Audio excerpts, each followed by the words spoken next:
Hey, we're back with another writer's room. How's everybody doing? You know, third It, time mostly going through this video, so that's funny.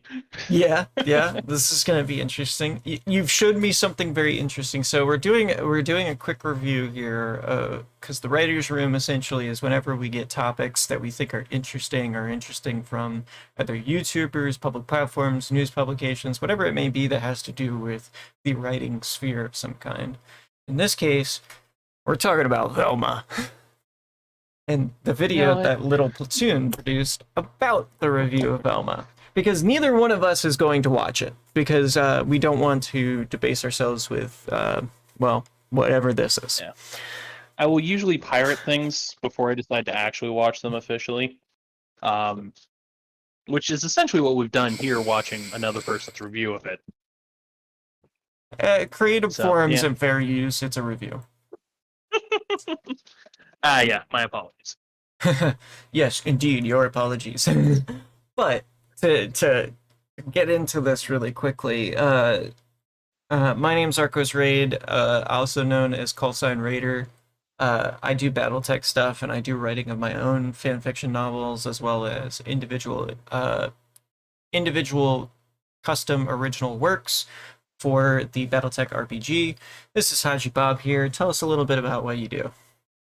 Uh, I mostly just write for my own amusement. I like to read things, and then we're friends. I rant about things, and then he decided he wanted to start recording me ranting about things, so here we are. Exactly. So welcome to the writer's room. We're going to be going over a little Platoons video. Let's just take it from the top. What's a self-insert character? As the name implies, a self-insert fic is one where the author has made a simulacrum of themselves, commonly called an avatar, in the story's world as a key character, usually the protagonist, but any other role that's vital to the story qualifies. Right there. Right there. The first thing I want to point out is, excuse me, they are exactly the same. They are literally exactly the same. You cannot say this is not a self-insert character. Yeah, and as I mentioned like 10 minutes ago, this feels almost like an attempt at public therapy because I can't decide who the fuck the show is for. Yeah, because it feels like an airing of issues. It doesn't feel like somebody is making an attempt to fix any of the problems that are presented. It is just like, I'm in a therapy session and I want to tell you about my problems. This sounds like the good friend who's having relationship troubles and then comes to you with the relationship troubles. And they don't actually expect you to say anything useful, but they kind of want you to. But they're not gonna find the solution themselves. Protagonist, but any other role that's vital to the story qualifies. I want to start off by praising Velma. No, really, I do. Stop laughing. I'm being serious. One of the biggest crimes in modern entertainment is the letdown. Shows that start off brilliantly, or even that just start off well. Shows which are intriguing, which are even beguiling. Shows which are brilliantly written, clever, which cause you to invest hours of your hard-won time in them, which invite you to fall in love with the characters they depict and the world they create, only then to completely botch the landing. Game of Thrones is probably the summum malum of this genre of letdown, though Battlestar Galactica also deserves a look in. You can also throw Firefly in there. You can throw in a couple of other sci-fis. There's a lot of stuff that has letdowns in it, and it is a failure, I think, of Hollywood and modern media. Because you didn't see that back in the day. I say this jokingly, but you just slaughtered my sacred cow with Firefly. Well, nothing's sacred in my world. I'm not a religious man. Yeah. Fair enough, neither am I. But yeah, Battlestar Galactica especially hurts because I really like that. Although granted, I didn't watch it till like 10 years after the show had ended. Yeah, that is fair, and I think reasonable in that sense, is that it is definitely something different. I came for the space combat. I fell asleep during the religious monologues. Yep. Well, and I think that's fair of any show, is that you can do that, but you have to, as he says later on, you have to end it. in some way, shape, or form. Velma definitely doesn't do that. It's especially tragic precisely because it was once so good. You devoted so much of your life to it. You poured your metaphorical savings into it, only for the payoff to be so much worse than nothing. So I want to begin by praising Velma, which never let us labor under any such delusions. Velma tells you exactly what it is from its very first second, and what it is complete, unadulterated shite.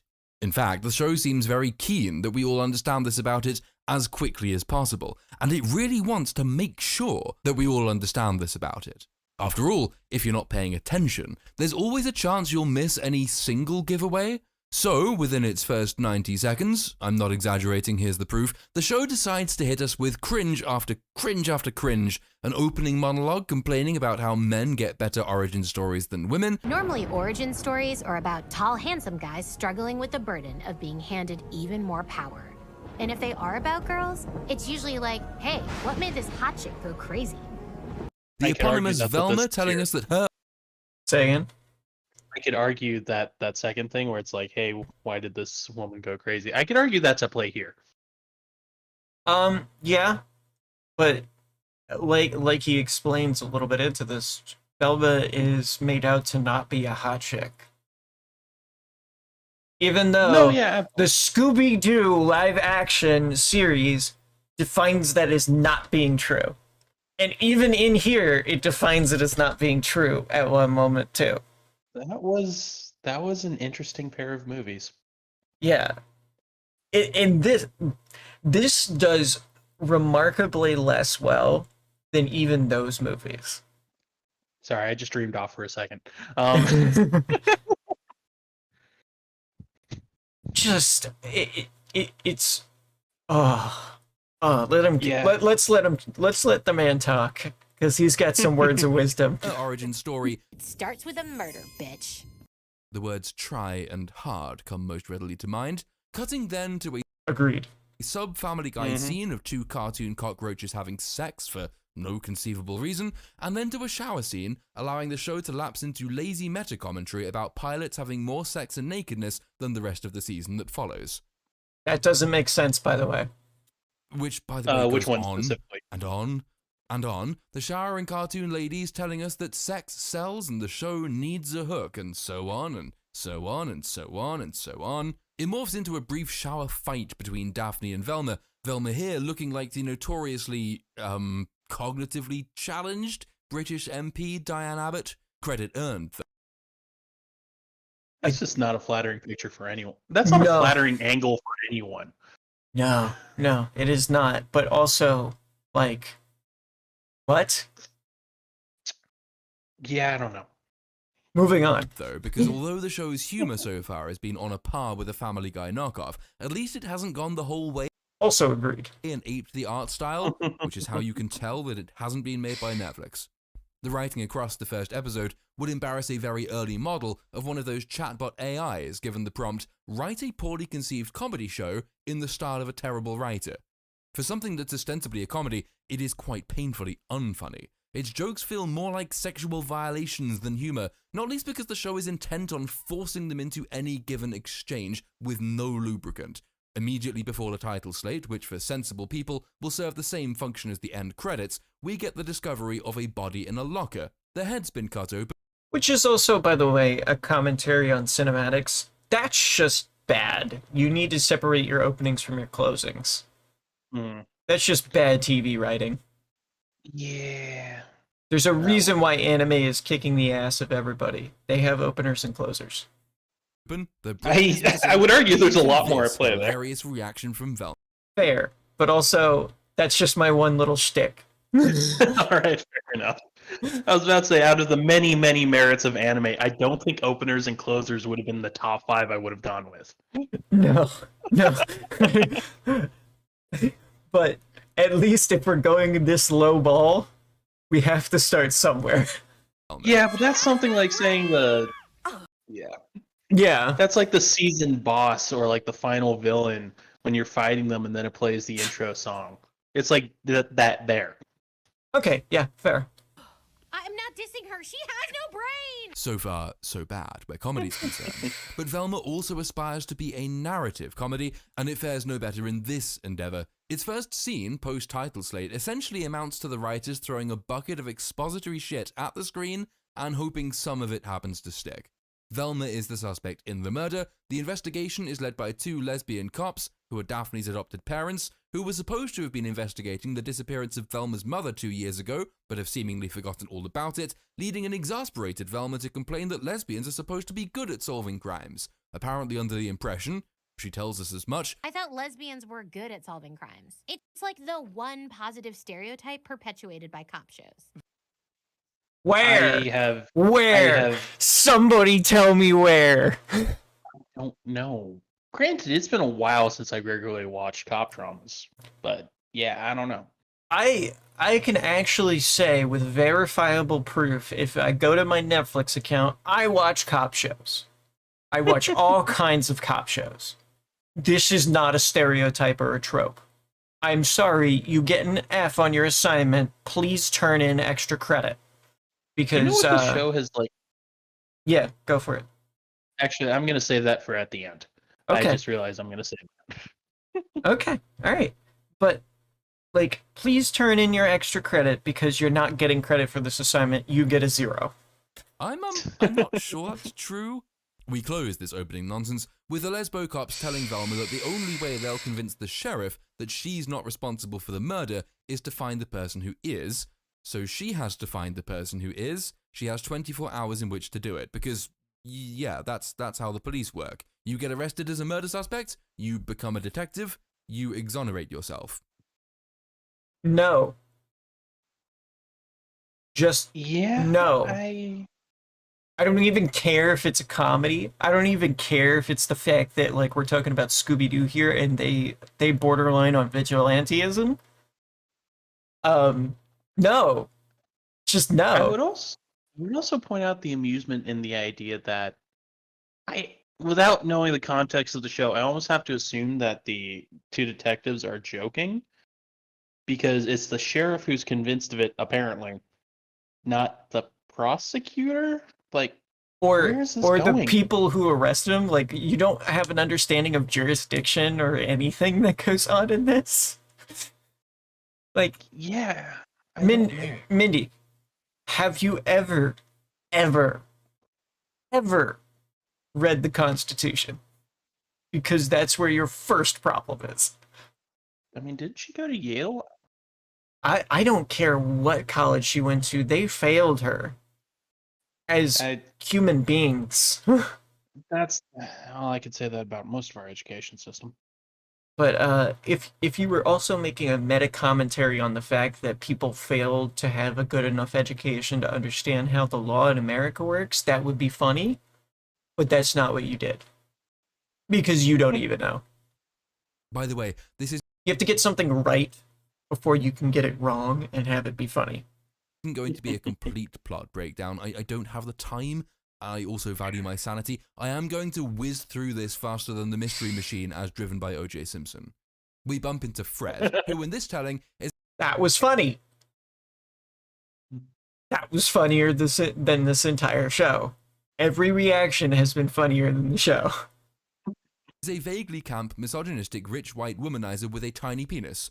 The show tells us all of this. It tells us it overtly. It tells us it several times. Fred, in his own words, has a condition that means he doesn't recognize people who aren't hot, meaning Velma, who isn't hot. Because comedy. And in case this joke didn't land the first time, the show ensures we appreciate its full glory by repeating it, and repeating it, and repeating it. That's called beating a dead horse. And this horse was a delusion from the beginning, and you are just beating yourself over the head at this point. And repeating it, and repeating it. But if you thought the show being mildly annoying in this way was going to be its worst quality, oh no. Oh no. Absolutely not. Because whenever Velma isn't failing at traditional comedy, it tries what we might call...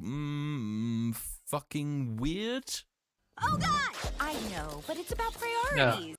Real talk, Shiro to Shiro. People only think you're a murderer because you're a creepy loser. But that will change tonight when you become a glamorous waitress at... This is just wrong. Correct. I feel uncomfortable. Like, it's nothing but discomfort. And it's not the discomfort you get from a horror movie. It's not the discomfort you get from a rom-com. It's not the discomfort of making a realization that something is funny and terrible at the same time. It's just disturbing. Like, this is the kind of stuff you would use to torture people who you've captured as POWs. Like, this is what North Korea uses on its enemies. It's just discomfort. This is equivalent to waterboarding. The setup is that Velma's dad Waterboarding's more pleasant.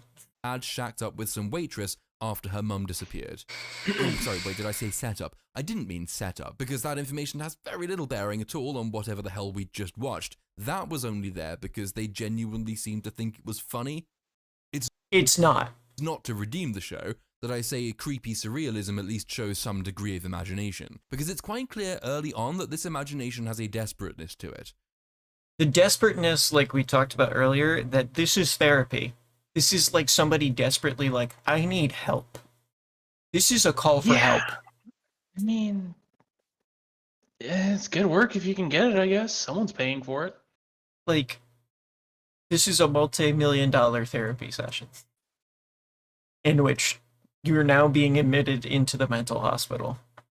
I mean, therapy can be a bit expensive, but it's not that expensive, I promise you. Help is there, and it doesn't cost this much. Whenever the show isn't doing whatever the hell that was, it is quite astonishingly one-dimensional. The knowing meta-commentary from the shower scene is revived for a funeral at the waitress's restaurant, where we're told the victim was the rare slut that did not deserve to be murdered. Thank you, Krista.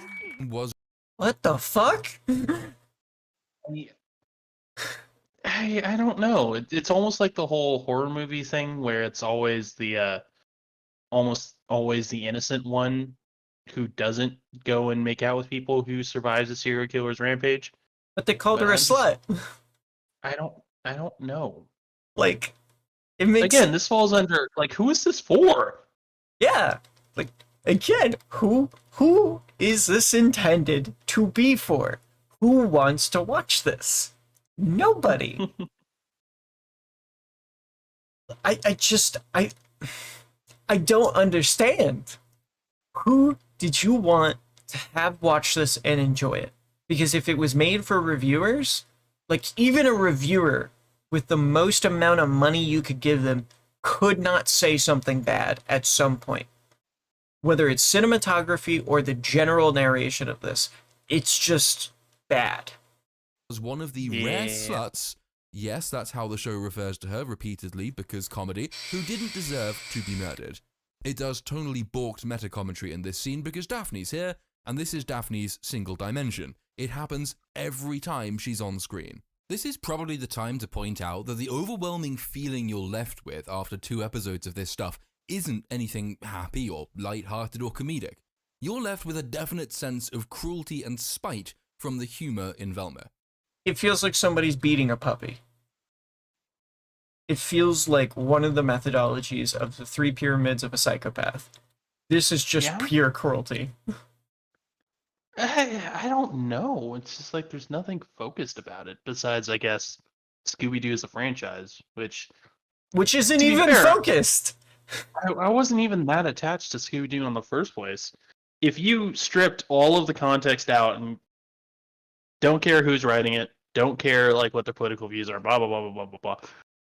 A high school era prequel background drama for the characters in Scooby-Doo, I would have been like, why?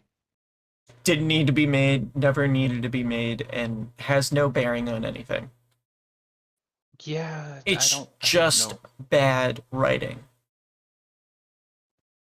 I realize this is kind of weird in this day and age, but not everything needs a prequel. Oh my god, not everything needs a prequel. And if you're gonna make a prequel to something, you're going to make a prequel after you've made a mainline story. And the mainline story has to be connected to a furthering story. And the prequel has to reference the later portions. This does none of it. It's just Act 1. Yeah. And you should have made it first before you made the other stuff. because you're just going to have a bad series. But that's a whole another commentary for another writer's room to talk about the fact that prequels are not necessary in a film franchise. You should have made it first. Yeah. Oh, on the plus side, I just realized that we are far enough past the time where I can actually drink, so I'm going to go do that. So many of the lines it uses, You need it for this. the stereotypes it depicts, the actions and the consequences it opts to display come across as deeply bitter, not funny. You're left in no doubt about the writer's own thoughts and feelings. You can probably get quite a good sense of their upbringing, the social set they were a part of, the social set they grew up hating. But swap that writer in your mind for a teenage boy. Let's say a teenage boy, This is also an important context. single, a loner, wrote a script calling pretty girls brainless sluts and delighting in their murder, that depicted the stereotypical alpha Chad as a tiny-dicked, airheaded idiot who unfairly gets all the idiot pretty girls, and who deserves to be pulled down a few pegs, to be humiliated, to be destroyed, and to lose his unearned privileges.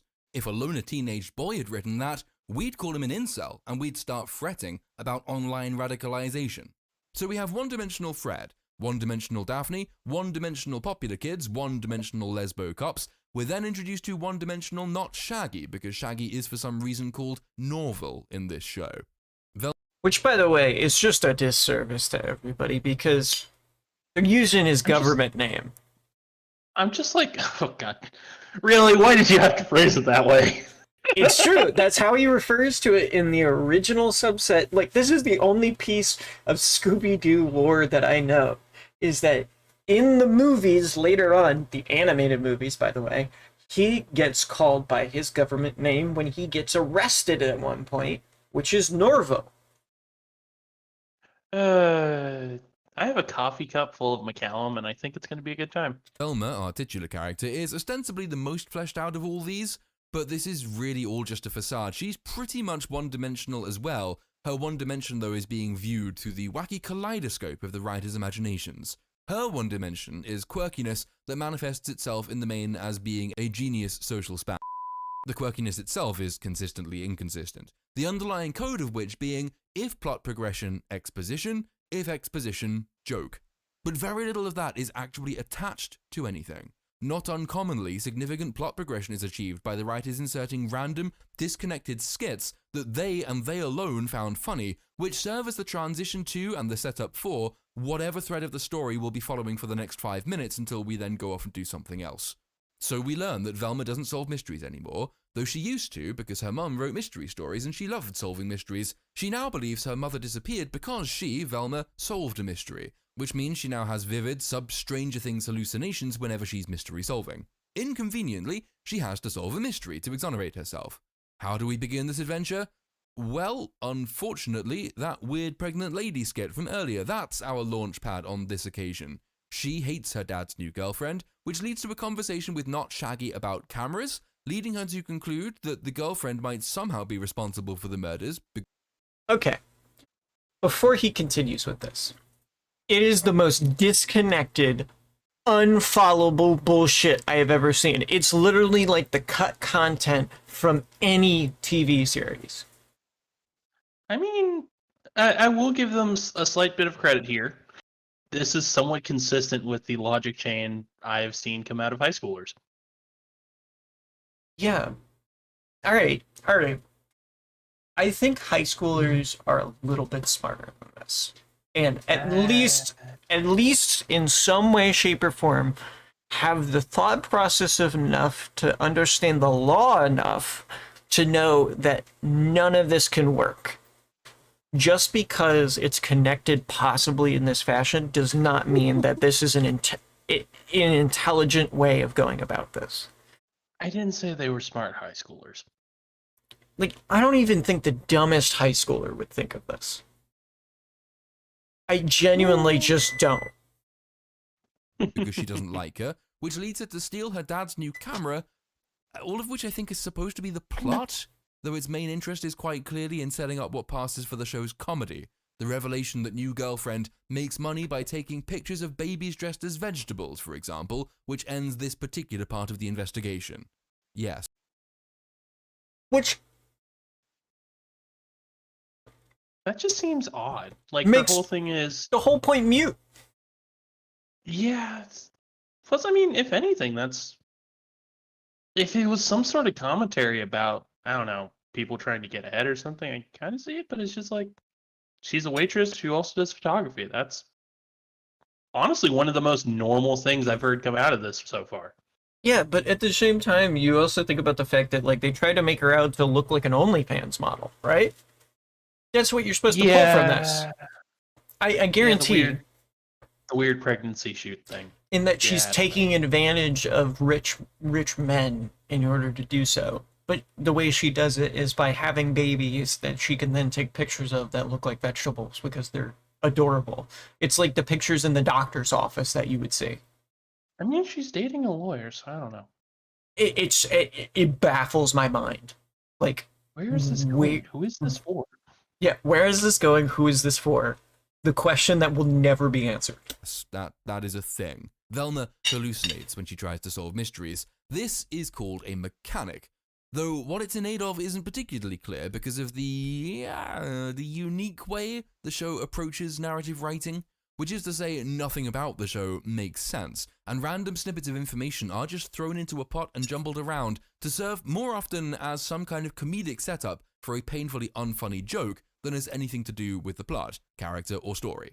This is a very clever way of ensuring your audience actively tries not to pay attention to what you're subjecting them to, because if you do try and identify what's going on story-wise, if you do actually try and invest in it, you'll more often than not be met with the narrative equivalent of a rickroll and left trying to pick up the scattered pieces of your mind. For example, Velma has a 5-second character arc where she realizes that her mother didn't leave because she solved a mystery, she left because her husband, and baby Velma herself, were absolute c***s who ruined her life. But the point of this isn't actually to tell a story. The point is that the writers want to throw in some random visual knot humor in the form of flashbacks, where baby Velma sprays her mum with a hose, leading to her mum hitting herself in the eye with a cigarette, an eye that then comedically falls out of its socket in every subsequent flashback. Because comedy. You might think this... That's just trauma. Like, to me, that seems like trauma. Well, this has so many weird, I don't know where this is going. And I realized that the public call for therapy thing was like essentially shitposting. But it has some weird implications if you follow it along those lines. I think it's the one through line we've been able to put through that, like, this is somebody airing their trauma. And it's the only way that you can read into this and have it make sense. Yeah, I'm not going to play armchair character progression. It does, right up until the point at which it doesn't, because the show retcons that development in the course of its first 25-minute episode. The realization that her mum left because she hated her family, and not because of some mystery Velma solved, for some reason leads Velma to conclude that she can now stop feeling guilty that she caused her mother to go missing, even though, in fact, she caused her mother to leave because she was horrible to her, which you'd think acts as grounds for more guilt, not less. But because that would constitute basically sensible character writing, Velma, of course, gives us the precise opposite. Her newfound guilt-free existence lets her sex herself up. This means she's instantly accepted by the fashionable set in school. If I can interject for a second. Yeah. She's 15 in this setting, essentially. Yes, they all are. Which makes it even worse. Yeah, and just... I don't know. Who is this for? Because if anything, I thought that whole thing was essentially just a bad stereotype.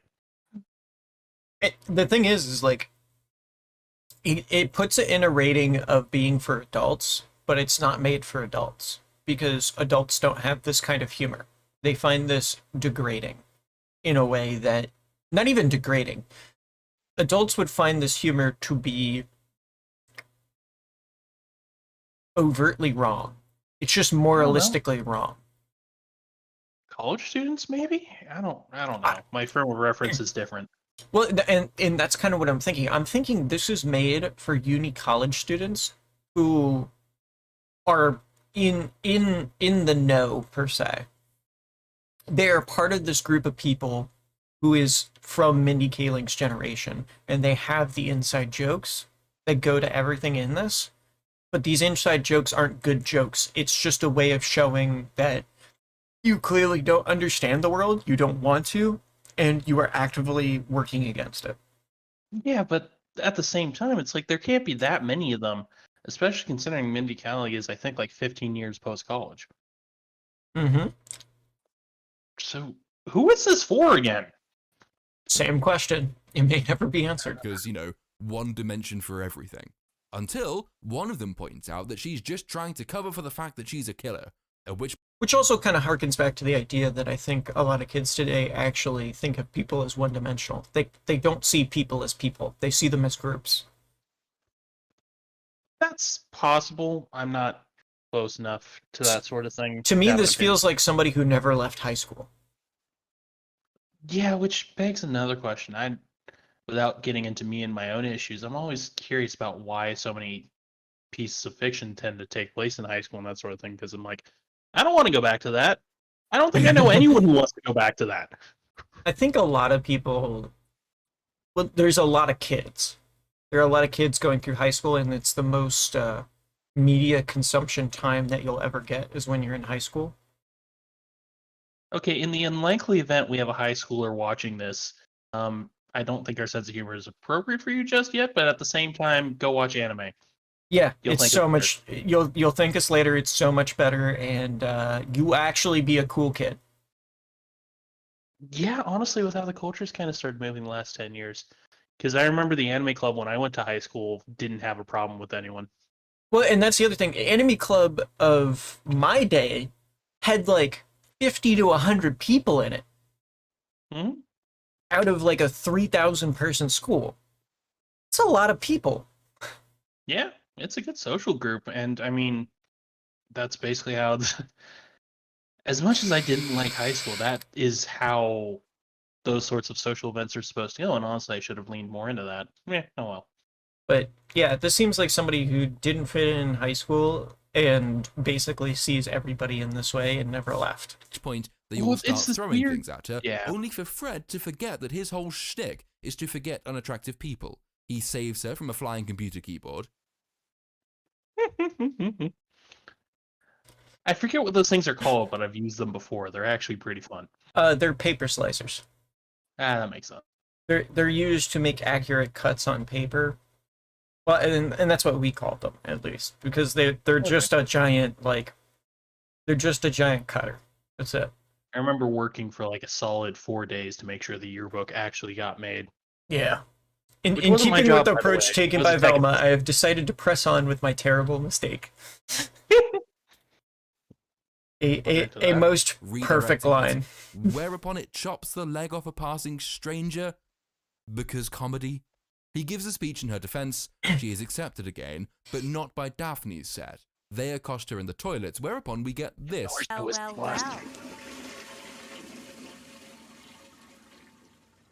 Okay, I will say that if you've ever tried to talk in a public bathroom with a lot of people, this is what'll happen. Well. I have never done that. Okay, the only reason I say this is because when I was in the Boy Scouts, a lot of times everybody had to go to the latrine at the same time because we'd be coming back from hiking, so this would happen. Yeah, but I did Boy Scouts too, and the only time you talked in the bathroom was when people were trying to hide and not do it. Yep. Which also is it's a staple of high school. This is literally toilet humor, and it's literally the reason for the preceding scene. Nothing else of note was accomplished. Some more examples of humor that I couldn't be bothered to work into the script, but which are so bad, I figured, yeah, I'm just going to show you them. You'll know why I don't need to explain these. These are just terrible. Why wouldn't he? If I were a rich white dude, I'd kill everybody just to get away with it. That was Brenda's favorite song. These are the actual words of Mindy Kaling. I don't know. This is what she believes. Like, I'm debating putting the whiskey glass aside and just filling my coffee mug with whiskey. It only progressively gets worse from here. I have drank 2 liters of gamer subs just to get through this. So I need the energy and the focus to be able to get through this. And yeah, I'm going to bed. In pop culture, when the slutty girl is murdered, we're all a little like, well, maybe she deserved it. But who is this for? Dad, you can't fries from the takeout container. You have to crisp them in the oven first. I saw you eat a fry out of the vacuum cleaner last week, so spare me. I've had a long day. She has an eating problem, apparently. People only think you murdered Brenda because We're voted most revengey in the school yearbook. I know. Oh, those yearbook guys have no idea what's coming to them. This is revenge, clearly outlined by Mindy Kaling. Okay, so admittedly, that got a chuckle out of me. I will give it that. It does, because it sounds like the typical, like, antagonist of an anime. Yeah. So it's like, it's clear that you've watched some anime, Mindy Kaling. Did you learn nothing? No, I'm cool and graceful like a swan. Okay, because it really sounded like you fell. That's the joke. Which could be funny. I've just realized I've never actually heard that line spoken out loud. I'm always used to the silent GIF version that people post on Facebook. Yeah, because it's called, what is it called? Existentialism? When you don't actually have to say the joke, but you instead listen to the visual of the joke, and you're like, oh, I can put in the words. Velma hallucinates her way into Fred's house. Suspicion for the murder falls on Fred, who has a deep dark secret. Fred's deep dark secret is that he hasn't finished going through puberty yet. Yes, that's it. The murdered girl saw this, she found this out, but before Fred gets to tell us what he did to shut her up, he is shot through both legs by the lesbo cops. He then insists that he only paid... I would also like to point out we just kind of breezed past the fact that someone was taking pictures in a locker room. Yeah, which should be the person that you're looking for in the first place, because why are they taking pictures in a locker room? Or a bathroom, or wherever it may be? Like, that's not the worst thing going on here. Like, I understand that you might want to get at the fact that, like, in high school, people will do some really stupid things that borderline on criminal. Yeah. But you shouldn't be rewarding those figures. You should be punishing them for their actions. It's not a good look. Who is this for? The girl to keep her quiet. He didn't actually murder her, but nobody believes him, so he gets arrested. Why wouldn't he? If I were a rich white dude, I'd kill everybody just to get away with it. Not Shaggy, who not so secretly loves Velma, asks why she's still hallucinating if she now doesn't feel guilty for her mother's disappearance, even though she should. She reasons that, actually, this unfathomably shoddy piece of character work probably shouldn't have been done to begin with, so now she's reconvinced herself that her mystery-solving led to her mother's disappearance because her mother loved her too much to leave her. So she's delusional. Who Who is this for?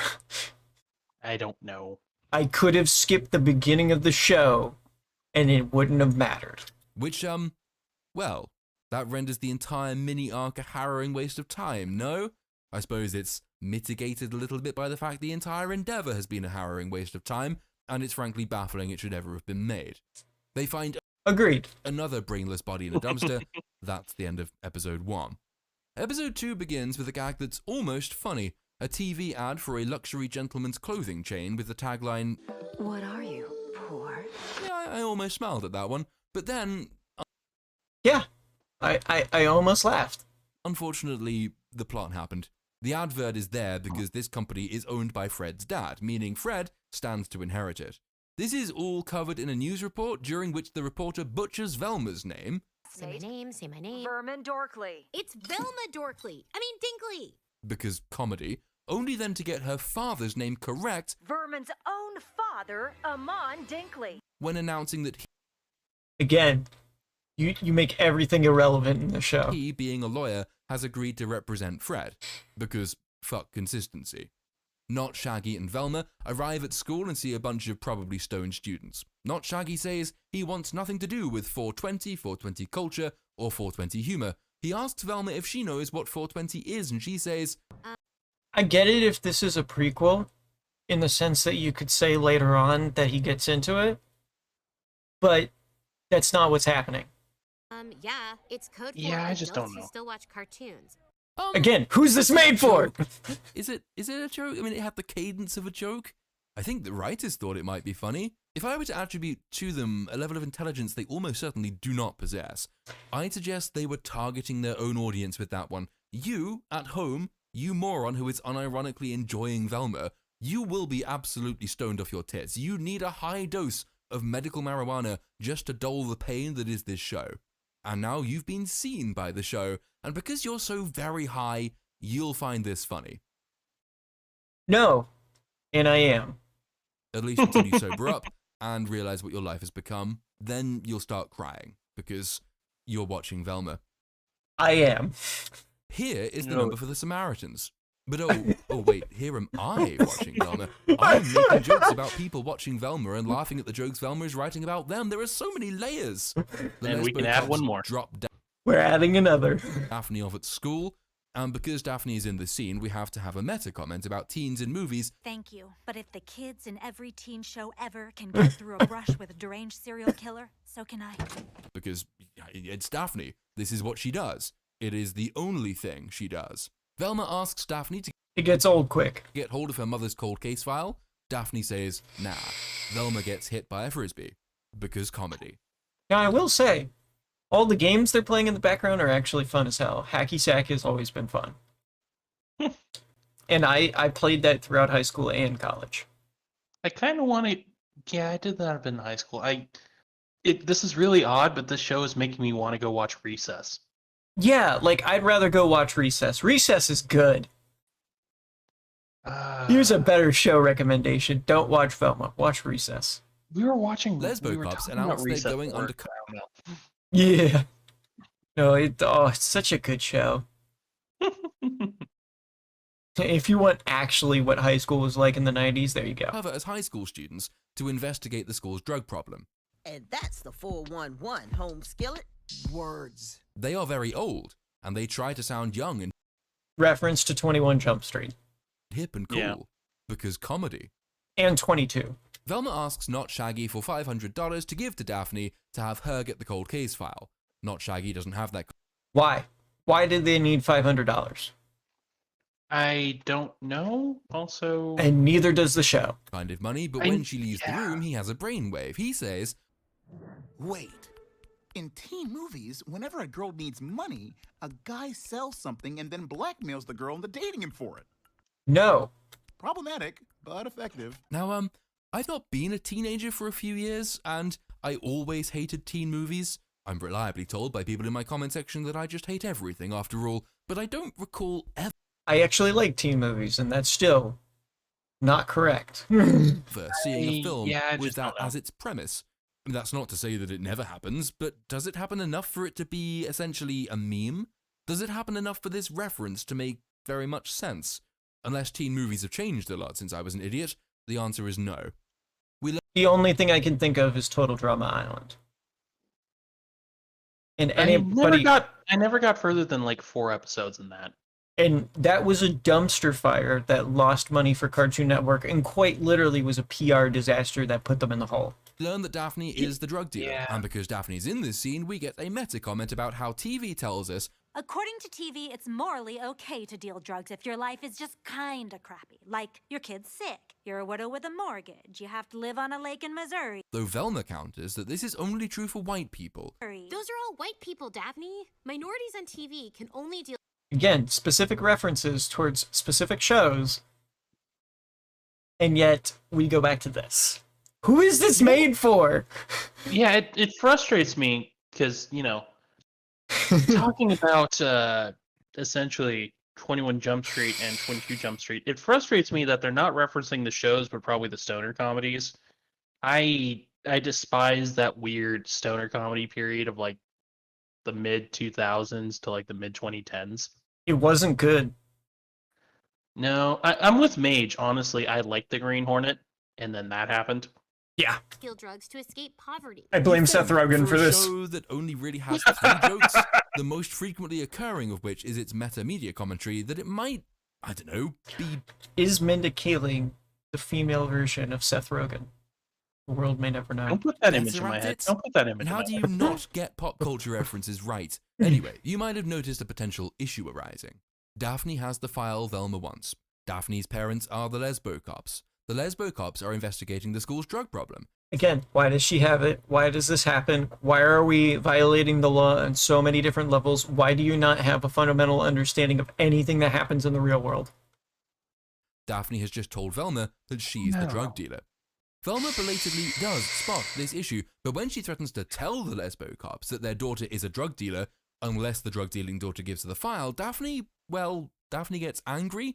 She says, "You wouldn't dare," which doesn't change anything about her dilemma at all. Velma still has all the leverage. The only reason Velma would back down in the face of this vague threat is if the writers are hacks and need her to back down in order to keep what remains of the plot on the rails. Which they are. So naturally, that is exactly what happens. We then get a long series of scenes where Velma tries to sell drugs for Daphne, but sucks at it because she keeps being mean to people because, you know, she's a genius and she's a socialist. What was that kid from Recess who's always trying to snitch on them? Oh, the one who would snitch on to the PA. Yeah, and he would always like rub his hands together. That's gonna bother me. Oh. I'm gonna look up the cast of the Recess because that'll give me a reprieve from this nightmare.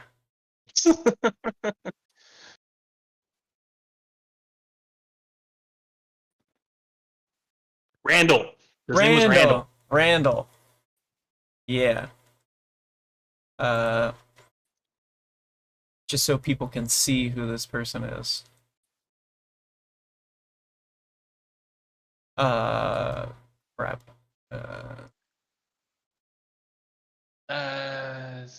The Recession? No. No.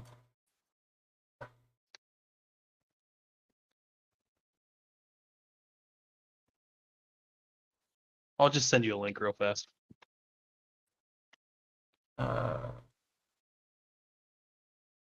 1999?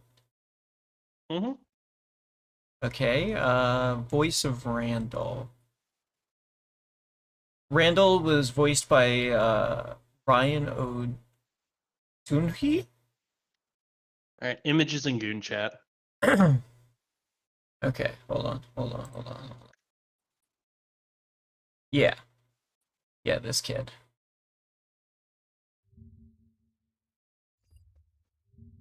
This kid. He was the snitch for everybody. Yeah. There's a link if you want to throw it up there. Oh yeah, I put it up there.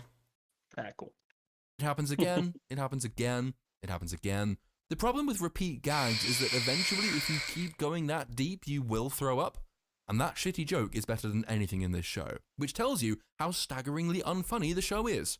Unlike the show though, I know when and how to stop gagging, which is why I only repeated that shitty sex joke ironically. It takes practice, but eventually you can stop gagging entirely and you'll actually enjoy it. Which third iteration of the terrible sex joke actually serves as writing advice to the creators of Velma.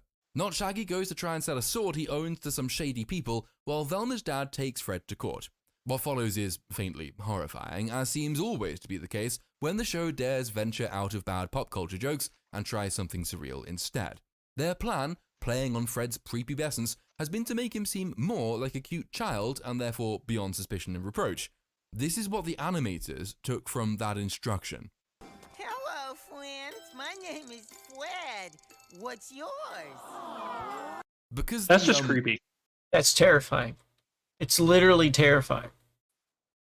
It reminds me of Pugsley from the Addams Family if they made it a dystopian colored version of it, where they, instead of a black and white, very grim and dour, and we find happiness in the sorrow, it is the exact opposite. Well, that's the joke needs this ploy to be successful. It is, of course, very successful, and a previously hostile journalist immediately recants and fawns over child Fred. It would have been very hard to make this funny, and it would have been nigh on impossible to make it believable, but were I tasked with doing either of the above, and you'd have to pay me a lot of money to take on any task so thankless as rescuing Velma, I'd probably not have made cute child Fred look so utterly fucking terrifying. The thanklessness of that task, by the way, is re-emphasized in the very next scene, because it starts raining, and this causes child Fred's makeup to run. A fake eyelash drops and gets stuck on his top lip. Meaning, yeah, he looks like Hitler now. And in case you missed how very funny this is, someone in the crowd points it out for us. Oh God! He looks like Hitler! And not just because we compare everyone to Hitler these days. Come on. Although that is true. Well, yes, we do. Yeah. That's an accurate observation. Well done. But once again, it's delivered with the cadence of a joke, and once again, I am really struggling to detect that fundamental core component of a joke, the comedy bit of it. Just who is this made for? Here's another example of the uniquely mirthless joke format this show specializes in. Sorry I can't just conjure up a whole new personality whenever I want, like some sort of sexy witch. Is that really what you think of me?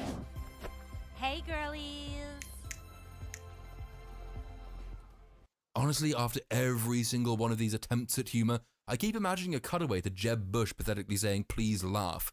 Though if that did happen, I am sure this show would somehow find a way to make that not funny as well. It's like the supermassive black hole at the center of the comedic galaxy. It sucks all laughter from the cosmos. So we're saying CNN? The show then I never. but it's time to give Daphne a second dimension. Bold stuff from the writers. She tells Velma she's dealing drugs. This is the writer's room, so it is a bold decision that we are making meta-commentary of the meta-commentary of the meta-commentary.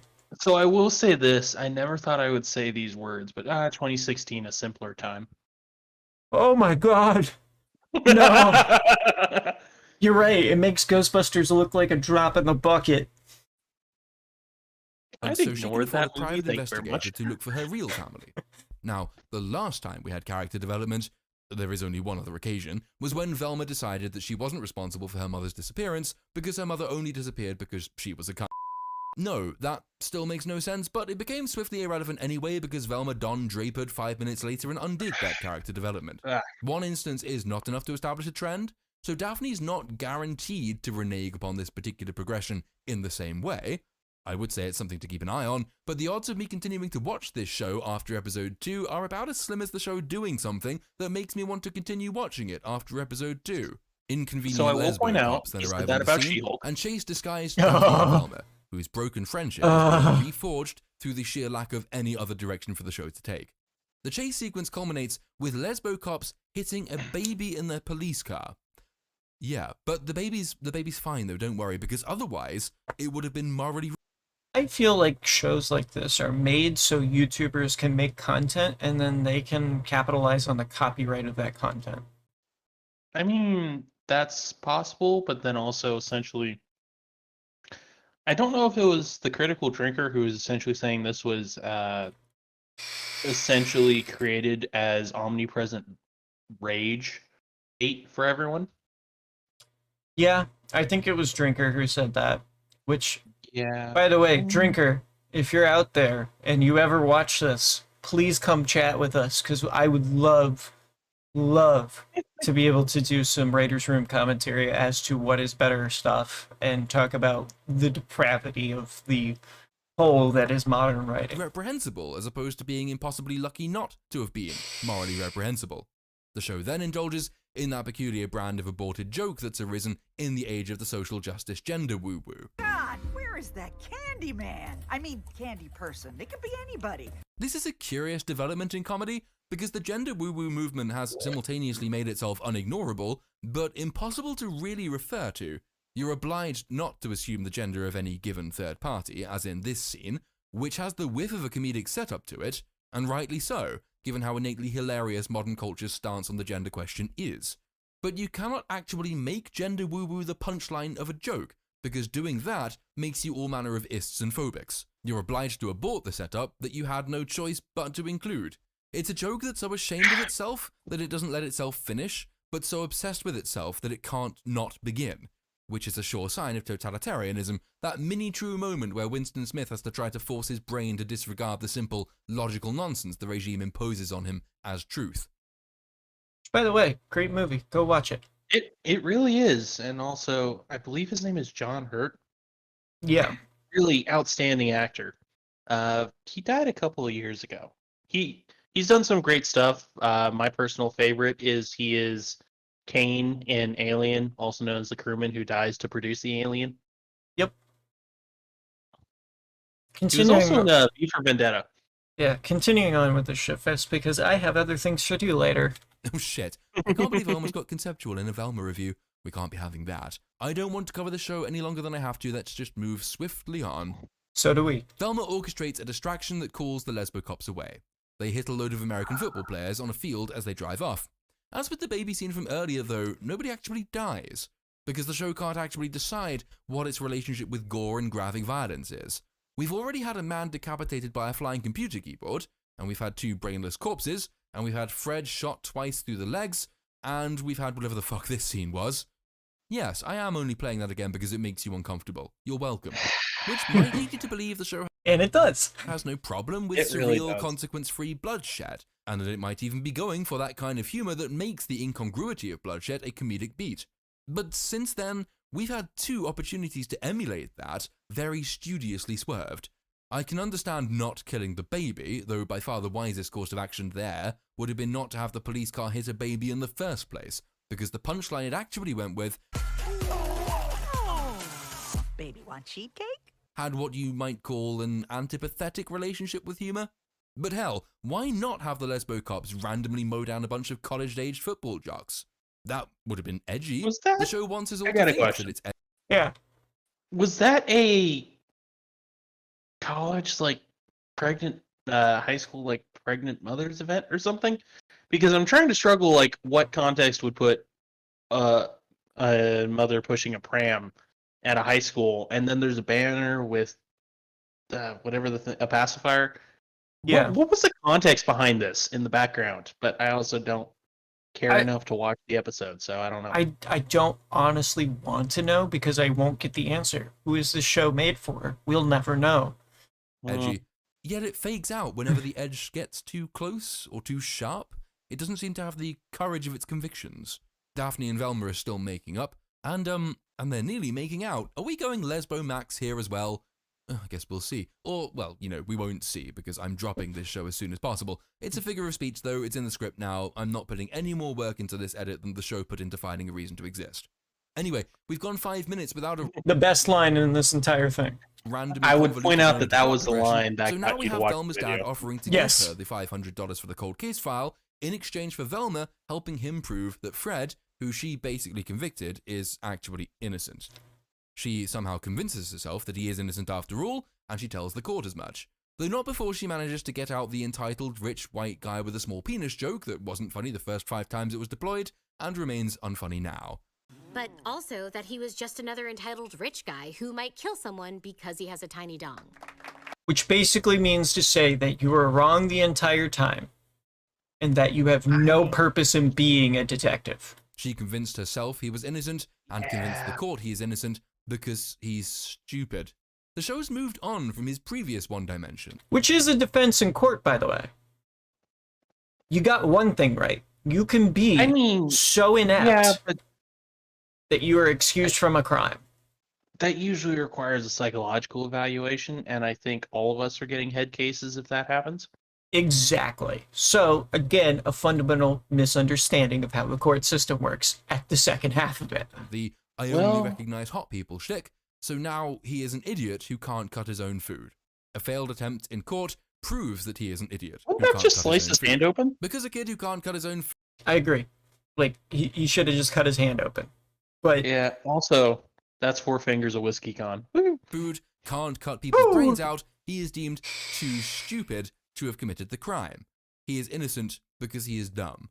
He is dumb, and that is his one dimension. He's had 2 dimensions, but only one at a time. Because comedy, I guess? I don't know. I don't care anymore. This public embarrassment makes idiot Fred angry. So he holds the knife menacingly aloft and says he absolutely could have killed the girls if he'd wanted to, leading the judge to pronounce him guilty because stupid Fred.